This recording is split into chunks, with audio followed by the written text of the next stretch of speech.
Australia said on Wednesday it would force passengers on a ship into quarantine on a tourist island and refused entry to another vessel as authorities slapped heavy curbs on people movement to stop the rapid spread of the coronavirus.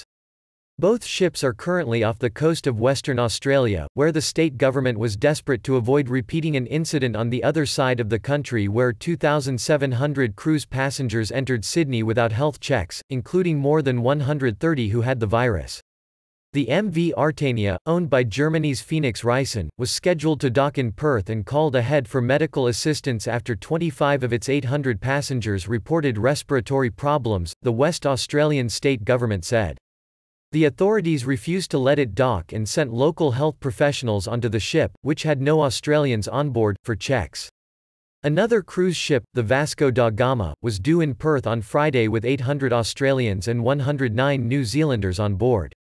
It will now be forced to dock at Rottnest Island, a former prison outpost that is now popular with day trippers, where a makeshift quarantine station was being set up. Foreigners would be flown home, while Australians would be let back into the country after 14 days of quarantine. "We have seen what has happened in Sydney Harbour, it was a complete and utter disaster," West Australian Premier Mark McGowan told reporters. Phoenix Risen, the MV Artania owner, was not immediately available for comment.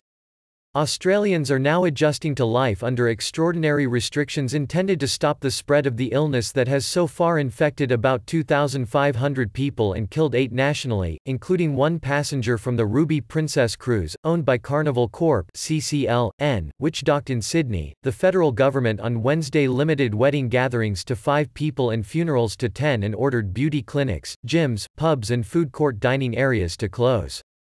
Local authorities have introduced measures to enforce bans on social gatherings, including fines. The government also banned most elective surgery to free up hospital beds and staff for a projected influx of coronavirus-infected patients. Officials warned an accelerating number of patients could overwhelm intensive care units, tracking developments in other countries. "These are very difficult changes that we're asking Australians to make," Prime Minister Scott Morrison said in a televised media conference. Victoria State Premier Daniel Andrews said if the same long queues appearing outside offices of the main welfare agency, Centrelink, started forming at hospitals, there would be fatal consequences. "If this gets away from us, our health system will be overrun and people won't just be queuing for Centrelink payments, they'll be queuing for heart, lung machines and ventilators and intensive care beds, and we know what that means. You cannot queue for intensive care," Andrews said in Melbourne. Morrison also unveiled a corporate task force to be led by Nev Power, former chief executive of iron ore miner Fortescue (FMG), Axe, and a host of high-profile business figures, to redeploy workforces and equipment, and protect supply chains. Australian leaders have become increasingly frustrated with breaches of social distancing measures that saw thousands flock to beaches and pubs in recent days before new restrictions were implemented. Andrews said 500 Victorian police were checking on thousands of people who had returned from overseas to make sure they obeyed isolation orders.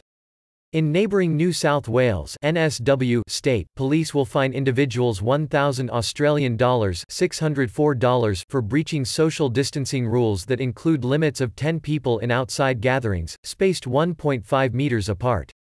Western Australia will impose a limit on alcohol home purchases to lighten the law enforcement load for alcohol-related offences and minimise the health effects of drinking. An LSQUO, monumental stuff-up, NSW authorities face growing criticism over the handling of the Ruby Princess, which unloaded passengers without checks on March 19 despite complaints of onboard health problems. NSW Police Minister David Elliott called the blunder a monumental stuff-up, while federal officials said state agencies bore responsibility, since they had determined the ship was low risk. Australian Border Force Commissioner Michael Outram, speaking in Canberra, said human biosecurity-related matters came under the jurisdiction of health departments of states and territories.